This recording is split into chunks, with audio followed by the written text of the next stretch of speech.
સર્વ સાધનથી સત્સંગ અધિક કયો તેનું, ગોખરનું આત્મબુદ્ધિનું.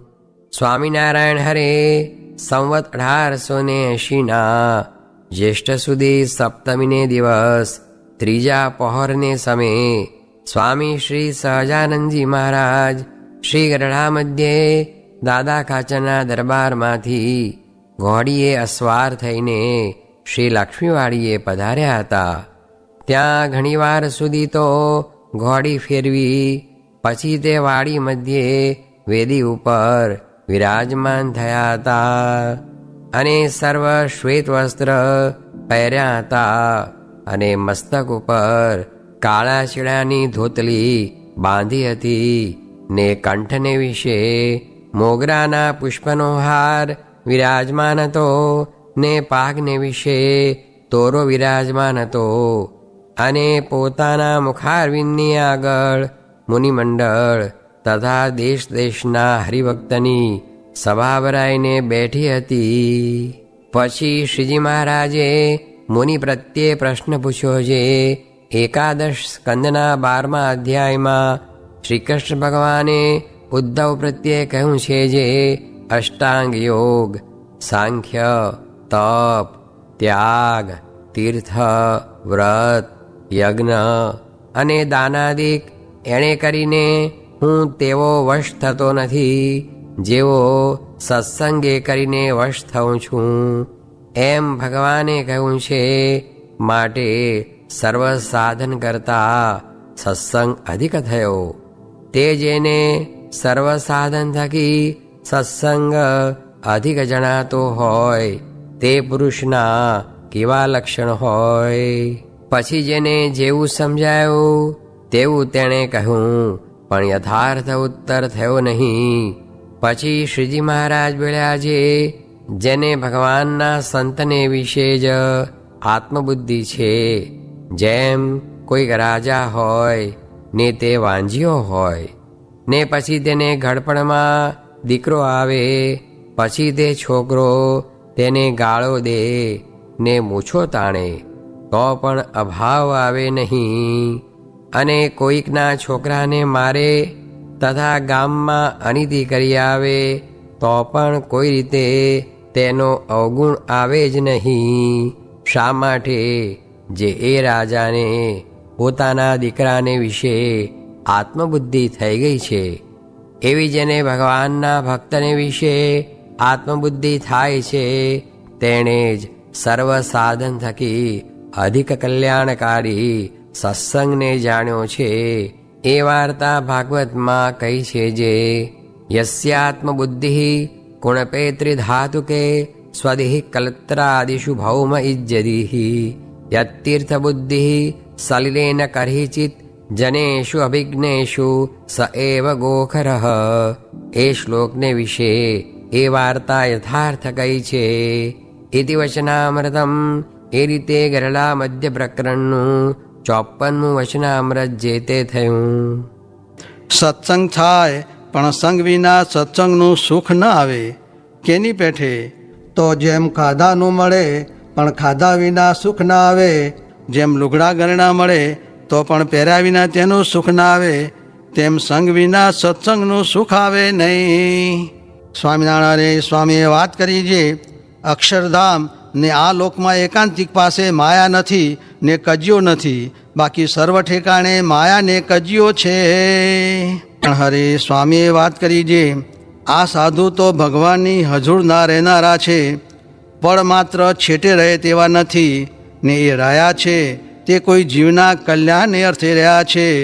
ને આ સમયે એક વાત થાય છે તેવી વાત બીજા સાધુ જન્મારામાં પણ કરી શકે નહીં, ને કરતા આવડે પણ નહીં, ને જન્મારો અભ્યાસ કરે તો પણ એવી વાતો શીખાય નહીં. સ્વામિનારાયણ હરે સ્વામીએ વાત કરી છે, ઇન્દ્રિયાદિક ક્ષેત્ર થકી કોઈ ઉગરે એમ નથી, માટે વચનામૃતમાં કહ્યું છે તેમ નિયમરૂપી બેડીમાં રહે તો ઉગરે.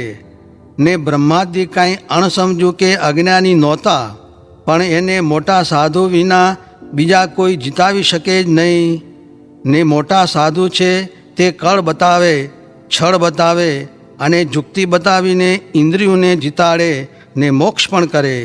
માટે પોતાનું બળ મૂકીને મોટા સાધુને બાજી પડવું ને અંતઃકરણ ઇન્દ્રિયનું તો માનવું જ નહીં ને પોતાને બળે જીતવા જાય તો સામું બંધન થાય.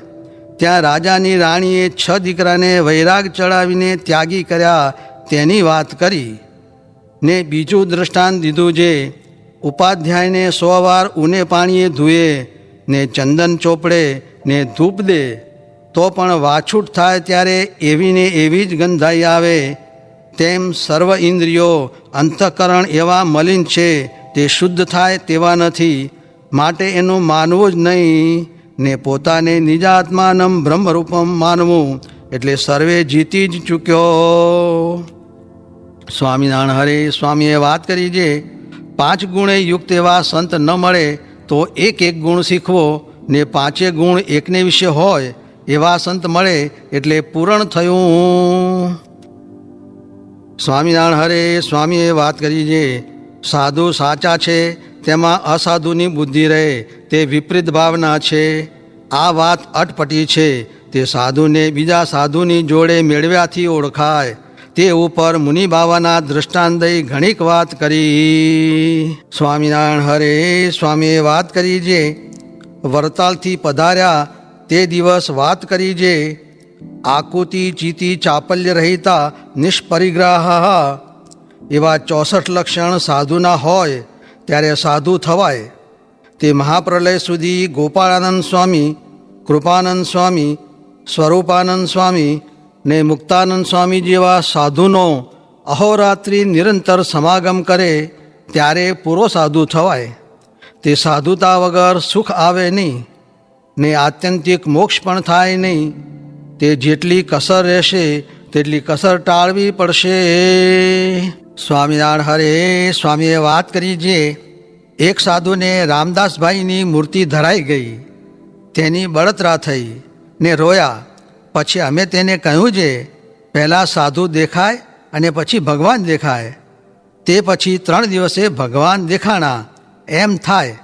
તે મુક્તાનંદ સ્વામીના કીર્તનમાં પણ છે જે સાધુ ભેળા ભગવાન તે માટે એમ કરવું. એટલે એક સાધુએ કહ્યું છે એમ તો ભગવાનની કૃપા એ થાય. ત્યારે સ્વામી કહે છે આપણે કઈ દિવસે કરવા બેઠા ને ન થયું. એ ભગવાન ને મોટા સાધુ તેને તો એમ જ કરાવવું છે ને આ તો જીવની ખોટ છે નીકર એની તો કૃપા જ છે. ને નિત્ય ભગવાનમાં જોડાવાનો આગ્રહ રાખવો. નિત્ય બળ્યું એમ શાસ્ત્રમાં કહ્યું છે તે થશે. એ કર્યા વિના છૂટકો નથી. સ્વામિનારાયણ હરે સ્વામીએ વાત કરી છે ઓહો જુઓ ને પરદેશથી વાતો સાંભળવા આવે છે ને આ અહીંના મેળે ને બીજે બેઠા રહે છે. તે શું સમજ્યા? ખરેખરો થઈને સાધુમાં વળગે તો કામાદિક શત્રુ બળી જાય ને ભગવાનમાં જોડાય.